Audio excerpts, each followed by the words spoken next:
Blending eyeshadow is the important key in making eyeshadow look more presentable, and it takes practice. So here I'm just going to introduce to you guys some brushes that people use to blend their eyeshadow. Here I'm holding Sigma's E25 and Max 217 blending brush. They are both oval shaped with firm bristles for more controlled blending or shading. Now I'm holding Sigma's E40 and Sonia Kashuk's taper blending brush. The bristles are more widely spread out and less firm for a more softer application. It works best for applying color to the crease without having to blend the edges. You may compare the difference between the tapered and blending brush, whereas the blending brush is smaller and dense, and tapered is bigger and fluffy. Next is a certain angled brush I called the buffing brush. Works perfectly for contouring and most of all for buffing harsh edges with its really dense hairs. Its shape is angled flat on the top and round on its side. Another angled brush is the angled shading brush like the Sigma E70 I'm holding here. I normally use this to highlight my brow bone as well as blending the highlight with my crease color. The one I use most often is a small stiff angled brush made by Clinique. I feel like it's a combination of the buffing brush and the angled shading brush all in one. I can easily use this to smudge edges and blend everything as well. Last is this typical shading brush with a C-shaped bristle for applying color to the lid, or it can be used to blend in between two colors.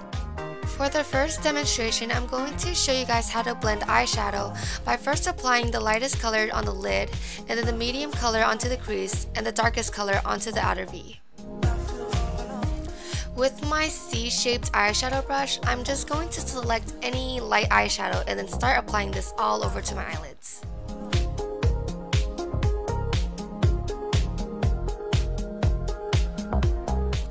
Picking up my MAC 217, I'm going to select a medium brown color. I mean, here's a whole selection, but I'm just going to choose one and then place this right on the crease.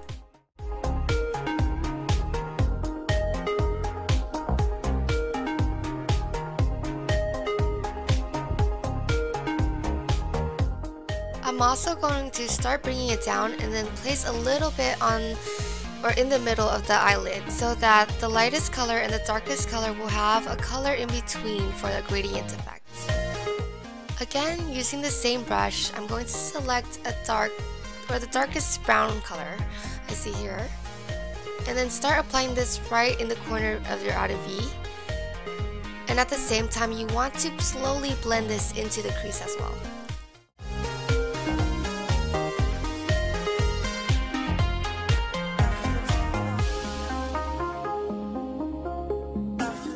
Now you can pull out your handy dandy buffing brush and locate the edges on the crease. Start blending or buffing the edges outwards in a slow windshield wiper motion.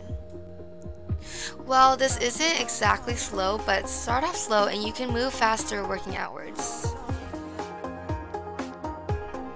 Now you can either pick up your C-shadow brush, well, make sure it's clean again, or any other blending brush you're most comfortable with, and then blend the colors within the eyelid space together. Now I'm just going to reapply the outer V a little darker so that I'm able to emphasize how gradient the colors look like together. The more gradient it is, the more blended it looks. I'm going to do the same demonstration again except on my other eye using different color eyeshadows. So with the same eyeshadow brush again, pick up the lightest color you want to fill in your eyelids with. For the medium color, I'm going to select this very pretty purple color and then just putting this right into my crease. For my outer V, I'm planning to use black eyeshadow, but before doing that, you want to select a color that's darker than your crease color, but lighter than the outer V. And place that right in the inner area right before the outer V, if that makes sense.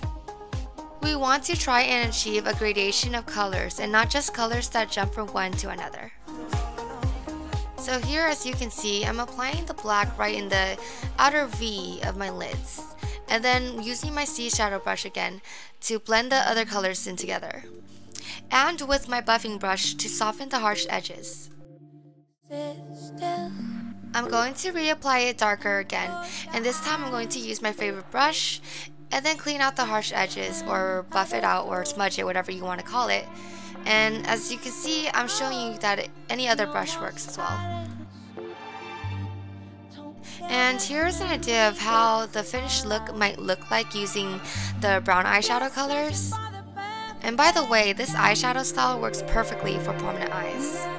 Another demonstration I'm going to show you guys, which we're all probably familiar with, are the smoky eyes. Whereas the darkest color starts from the lash line and then fades up lighter as it goes up to the brow bone.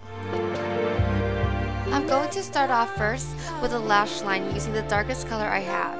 In this case, I'm using my gel liner pot in black and then placing it thick right above the lash line. There are many ways to create smoky eyes, but I'm only using this as a demonstration for blending. Pick up your tapered blending brush and select the color you wish the dark colors to fade into. This color will also be the undertone. So here I'm just applying a light brown color only because I'm sticking to neutral colors and then swishing it right into my crease. With my small stiff angled brush, I'm patting my gel eyeliner with black eyeshadow to set it. Now we're going to use the windshield wiper motion to smudge the edges of the cream liner. And we're going to smudge this going upwards.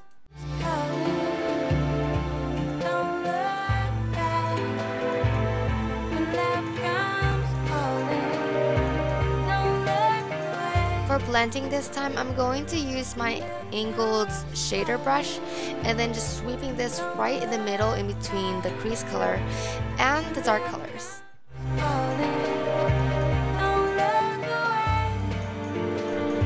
And here is something it should look like in the end, and I'm sorry if I scared you. It doesn't have to be the colors I use, so try playing different colors. But remember, think of gradation when blending. The color should change gradually.